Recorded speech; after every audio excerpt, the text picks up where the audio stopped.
यदि आपके शरीर के अंदर गर्मी या बॉडी हीट बढ़ जाती है, यानी आपको गर्मी का एहसास ज़्यादा होने लग जाता है, आपके सर में गर्मी का एहसास हो सकता है, आपकी पीठ में हो सकता है और आपके पूरे शरीर पे ऐसे लगता है कि बहुत ज़्यादा गर्मी बढ़ी हुई है, तो उसे आयुर्वेद की भाषा में पित्त दोष बढ़ना कहा जाता है। तो आज के वीडियो में मैं आपको बताऊंगी कि आप में कौन से लक्षण हैं जिससे आप पहचान सकें कि आपका पित्त दोष बढ़ा हुआ है, और बिना मेडिसिन्स के वो कौन सी होम रेमेडीज़ हैं, आयुर्वेद के अनुसार वो क्या थेरेपीज़ हैं जिन्हें अपनाकर आप बढ़ी हुई गर्मी को दूर कर सकते हैं, यानी इस पित्त दोष को बैलेंस कर सकते हैं।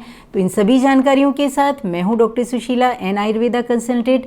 बहुत बहुत स्वागत करती हूँ आपका अपने YouTube channel Times of Ayurveda में। तो फ्रेंड्स, सबसे पहले जानते हैं कि यदि आपके शरीर में गर्मी बढ़ जाती है तो आप में कौन से लक्षण नज़र आते हैं। तो सबसे पहला लक्षण है आपके शरीर के अंदर जलन का एहसास होने लग जाता है। ये जलन आपके सीने में हो सकती है, पेट में हो सकती है, हाथ पैरों में हो सकती है और पूरे शरीर पर भी जलन हो सकती है। और साथ ही आप में एसिडिटी की समस्या देखी जाती है, जिसमें आपको खट्टी डकारें आती हैं, सीने में जलन रहती है और आपकी मुंह का टेस्ट है वो कड़वा बना रहता है। मुंह में अक्सर छाले बने रहते हैं या मुंह में या गले के अंदर घाव महसूस होते हैं। पूरे छाले हैं वो मुंह से लेके गले तक हो सकते हैं।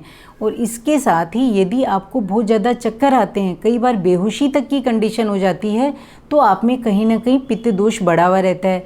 आप मलमूत्र त्याग के लिए जाते हैं तो भी आपको जलन का एहसास होने लग जाता है।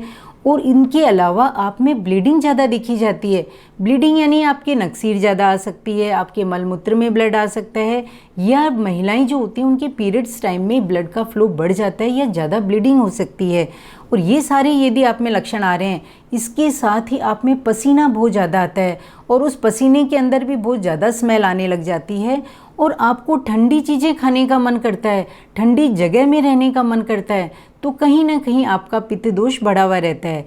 और अगर ये पित्त दोष बहुत ज़्यादा मात्रा में बढ़ जाता है तो आपकी स्किन है वो पीलापन लिए हुए होती है, आपकी आईज़ में, नेल्स में ये येलोइश हो जाती हैं, यानी कि इनमें भी पीलापन नज़र आने लग जाता है। ये तो हैं कुछ शारीरिक लक्षण। इनके साथ ही कुछ मानसिक लक्षण भी दिखाई देते हैं, जैसे आपको नॉर्मल से बहुत ज़्यादा गुस्सा आने लग जाता है, आप में पेशेंस कम हो जाता है, कोई भी बात होती है आप कॉम्प्रोमाइज़ करने के लिए तैयार नहीं रहते हैं, आप में इरिटेशन बहुत ज़्यादा हो जाता है, आप में थकावट रहती है, नींद की कमी होने लग जाती है। ये कुछ यदि मानसिक लक्षण आप में दिखाई दे रहे हैं तो भी आपके कहीं ना कहीं पित्त दोष बढ़ा हुआ रहता है। फ्रेंड्स, ये सारे लक्षण आप में आए ज़रूरी नहीं, इनमें से कुछ लक्षण भी यदि आप में आते हैं तो आपका पित्त दोष कहीं ना कहीं बढ़ा हुआ है। ये पित्त दोष होता है वो फायर कंपोनेंट होता है, ये गर्मी बढ़ाने वाला होता है और खुद उष्णता का प्रतीक होता है। तो फ्रेंड्स, इसका मेन बढ़ने का टाइम होता है शरद ऋतु। शरद ऋतु यानी मिड सितंबर से लेके मिड नवंबर तक, उस समय पित्त दोष नॉर्मल सभी में बढ़ा रहता है, लेकिन जो पित्त प्रकृति के होते हैं उनमें ये और ज़्यादा मात्रा में बढ़ जाता है और उन्हें गर्मी का ज़्यादा एहसास होने लग जाता है। तो अब अपन ये जानते हैं कि यदि आप में दोष बढ़ गया है तो उसको अपन बैलेंस कैसे कर सकते हैं, वो भी बिना किसी मेडिसिन की, क्योंकि इन दिक्कतों से कई बार आपकी रूटीन लाइफ इफेक्ट होने लग जाती है। ये लक्षण यदि आप में नज़र आते हैं तो आपको यूँ लगता है कि कहीं मुझे कोई बड़ी बीमारी तो नहीं हो गई है, जबकि ऐसा कुछ नहीं होता। आप उसको नॉर्मल कुछ चेंजेस करके आराम से बैलेंस कर सकते हैं। तो सबसे पहले बात करते हैं इसके ट्रीटमेंट की। ट्रीटमेंट में यदि पित्त दोष बढ़ने की बात आती है तो आयुर्वेद में गाय का घी है वो एक बेस्ट मेडिसिन का काम करता है।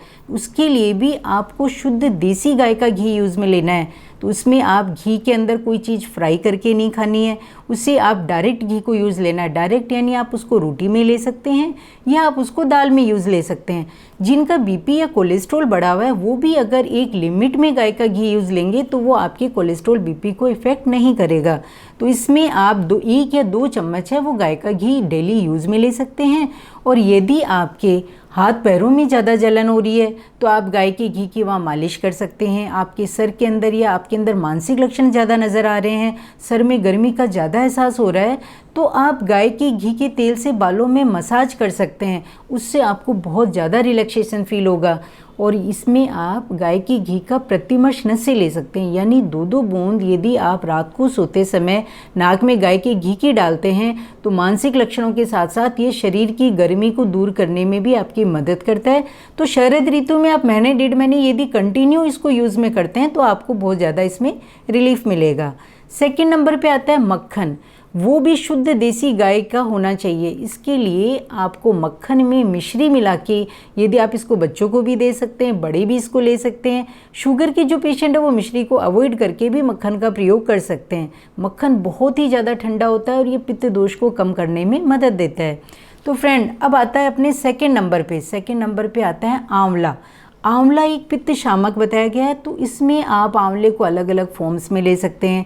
आंवले का चूर्ण ले सकते हैं, आंवले की कैंडीज़ ले सकते हैं, आंवले का मुरब्बा ले सकते हैं। और यदि पित्त दोष ज़्यादा बढ़ा हुआ है तो रात को आप आंवले का पाउडर पानी में भिगो के सुबह छान के आप उसको यूज़ में ले सकते हैं। अब आता है थर्ड नंबर पर धान्य खीम। धान्य खीम यानी धनिया, जिसे गर्मी दूर करने के अंदर सालों से हर परिवार के अंदर यूज़ में लिया जाता है। लेकिन आज अपन बताएंगे कि पित्त दोष के लिए उसको किस फॉर्म में आप लें कि आपको अच्छे से अच्छा वो रिजल्ट दे सके। इसके लिए आप 2-3 चम्मच धनिया है वो रात को 100-150 ml पानी में आप भिगो सकते हैं और उसे छान के उस पानी को यूज़ में लेना है। अगर आप इसको मिट्टी के बर्तन में भिगोते हैं तो आपको बहुत से बेस्ट इसके रिज़ल्ट मिलेंगे। तो फ्रेंड्स, ये सारी चीज़ें आप फॉलो कर सकते हैं। महीने 1.5 महीने तक ये कोई साइड इफ़ेक्ट नहीं करती हैं और आपके शरीर में किसी तरह का बिना नुकसान पहुँचाए आपके पित्त दोष को कम करने में मदद करती हैं। और एक मेडिसिन और मैं आपको बताऊँगी, मेडिसिन क्या वो आप रूटीन लाइफ में यूज़ ले सकते हैं, वो है काली मुनक्का।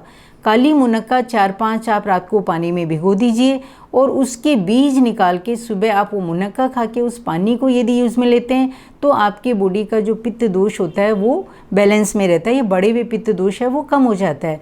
तो ये सारी चीज़ें अपनाने के साथ यदि आप मीठा है, कड़वा है, कसेला रस ये ज़्यादा यूज़ में लेते हैं तो भी आपका पित्त दोष कम होता है। सीजनल जो फ्रूट्स आ रहे हैं उनको आप यूज़ में कर सकते हैं। अब अपन बात करते हैं कि ये तो थे कुछ होम रेमेडीज़ हैं, जो घरेलू नुस्खे हैं। यदि इनसे भी आपको रिलीफ नहीं मिलता तो शरद ऋतु में आप विरेचन कर्म बताया गया है। पंचकर्म की ही एक कर्म होता है विरेचन, यानी मलद्वार के द्वारा पित्त दोष को निकाला जाए। तो इसके लिए आप घर पे जो इजीली कर सकते हैं उसकी आज मैं आपको जानकारी दूंगी। तो उसमें आप एरंड के तेल का प्रयोग कर सकते हैं। एरंड का तेल की आप 2-3 चम्मच है वो आप गुनगुने दूध के साथ रात को सोते समय लीजिए। सुबह आपको 2-3 मोशन होंगे, ये आप 4 से 5 दिन तक कंटिन्यू कर सकते हैं। लेकिन जब आप ये थेरेपी घर पे लेते हैं तो आपको बहुत ही लाइट डाइट दिन में लेनी होती है। ऐसा नहीं कि आप बहुत ज़्यादा हैवी खाना खा लें, तो हल्का हल्का डिहाइड्रेशन से बचने के लिए आप इसमें लिक्विड वगैरह वो ज़्यादा मात्रा में ले सकते हैं। 3-4 यदि मोशन लगते हैं तो टेंशन वाली बात नहीं होती, वो एक तरह से पित्त दोष होता है वो बॉडी का, वो रिमूव हो जाता है। तो यदि आप एरंड तेल नहीं ले सकते तो आप हरितकी का पाउडर प्रयोग कर सकते हैं, वो भी बहुत अच्छी मेडिसिन होती है। उसमें आप हरितकी है वो 3 से 4 ग्राम रात को सोते समय गुनगुने पानी से लीजिए। इसको आप 5-7 दिन कंटिन्यू ले सकते हैं। सुबह 2-3 मोशन लगेंगे और फिर आप दिन में रिलैक्स रह सकते हैं। तो फ्रेंड्स, ये आपकी प्रकृति के अनुसार आपको डिसाइड करना होगा। कई बार 1 चम्मच लेने से भी बहुत सारे मोशन हो जाते हैं। कुछ ऐसी प्रकृति के लोग होते हैं जिन्हें कॉन्स्टिपेशन रहती है, तो उनको हो सकता है 3 से 4 चम्मच भी लेनी पड़े। तो स्टार्टिंग आप नॉर्मल डोज से कर सकते हैं। तो इन सब चीज़ों को अपनाकर आप अपने पित्त दोष को बैलेंस कर सकते हैं। अब अपन एक छोटी सी बात करते हैं कि यदि आप में मानसिक लक्षण ज़्यादा दिखाई दे रहे हैं तो आप क्या कर सकते हैं। उसके लिए आप योगा का सहारा ले सकते हैं, मेडिटेशन कर सकते हैं। और योगा में भी शीतली प्राणायाम है वो आपकी बहुत अच्छी मदद करता है पित्त दोष को या गर्मी को दूर करने के लिए। शीतली प्राणायाम आप कंटिन्यू कर सकते हैं और उसके साथ ही आप इसमें चंदन का लेप कर सकते हैं। जो म्यूज़िक वगैरह आपको अच्छे लगते हैं उनको आप सुन सकते हैं। तो इन सब चीज़ों को अपनाकर बिना मेडिसिन के ही आप अपनी गर्मी को या बढ़ी हुई बॉडी हीट को रिड्यूस कर सकते हैं।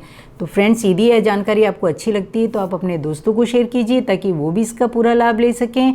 मिलते हैं नई जानकारी और नए वीडियो के साथ, तब तक के लिए बहुत बहुत धन्यवाद।